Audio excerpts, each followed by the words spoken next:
कभी साथ नहीं दिया।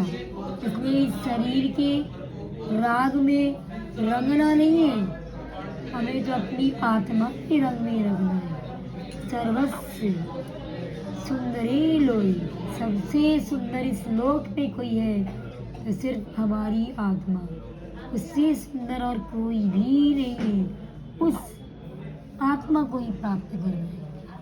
शरीर की पीड़ा होती है, वो शरीर हमें पीड़ा देता है, कोई बात नहीं है। ये शरीर काम ही यही है, पीड़ा देने का। वो पीड़ा देता है और हम उस मृत्यु महोत्सव में उस शरीर की पीड़ा नहीं देखेंगे, अपने आत्मचिंतन में डूबेंगे। ये शरीर तेरा जब तक साथ था, मैंने रत्नात्रय को पा लिया। अब उस रत्नात्रय के आगे बढ़ते समय इस शरीर को भी छोड़ना पड़ेगा। व्यवहार जब तक निश्चय को नहीं पाए, और जब निश्चय को पा लिया तो व्यवहार को छोड़ना ही पड़ेगा। व्यवहार प्रतिपादी है निश्चय का। जब तक निश्चय नहीं पा लिए, जब तक अपनी आत्मा को नहीं पाए, जब तक हमें इसका सहारा लेना पड़ेगा शरीर का। और जब पा लिया तो उसको छोड़ देंगे, नहीं तो हम अपनी आत्मा के स्वरूप को पहचान ही नहीं पाएंगे। रत्नात्रय किसमें होता है? शरीर में कि आत्मा में? आत्मा में। आत्मा में आपकी आत्मा रत्नात्रयधारी है। आप मुनि महाराज है, श्रमण मुनि, स्वात्म सागर। इतना सुंदर नाम रखा है आपके गुरु ने आपका, स्वात्म सागर। स्व की आत्मा में जो जुड़े, हाँ बोलो वह स्वात्म सागर। स्वात्म सागर जी महाराज सावधान, वो छपकराज, वो छपकराज, सावधान सावधान आपको रहना है।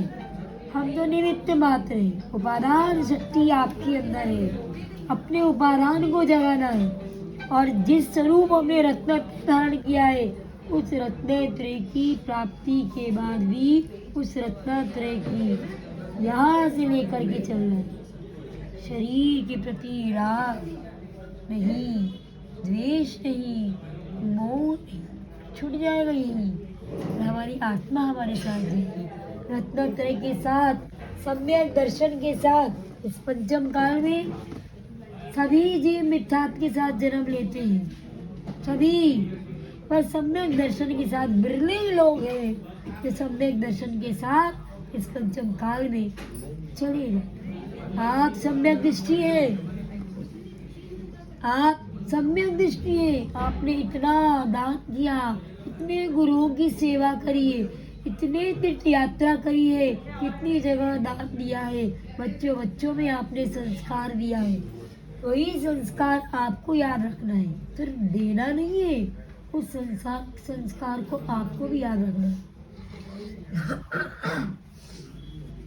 कि संस्कार देने के साथ साथ लेना भी है। वही संस्कार आपको उन क्षेत्रों की वंदना, शिखर जी की वंदना करी ना आपने, कुंडलपुर की, शिखर जी की, परमपुरा की, कितनी वंदना करी है। उन सब भगवान को याद करना है। हे प्रभु, जब तक मैं अपने लक्ष्य तक नहीं पा लेता, जब तक आपका आलम्बन लेना ही लेना पड़ेगा। बिना पंच परमेश्वरी की आलम्बन लिए हम अपनी आत्मा को भी नहीं जान, परमात्मा का आलम्बन लेना ही पड़ेगा, तब कोई हम अपनी आत्मा को जान पाएंगे। इसलिए पहले पंच परमेश्वरी की शरण और फिर अपनी आत्मा की शरण, बस इस दो के अलावा कोई भी शरण नहीं। योग सार में आचार्य योगिंदु देव लिखते हैं, बस दो ही शरण, एक पंच परमेश्वरी की और एक अपनी आत्मा की। आप पंच परमेश्वरी की शरण लेते हुए अपनी आत्मा की ओर बढ़ना। हे आत्मा, हे शुद्धात्मा, हे वैरागी आत्मा, हे स्वात्मा, अपनी आत्मा की ओर देखना है। निहारो, अपनी आत्मा को निहारो।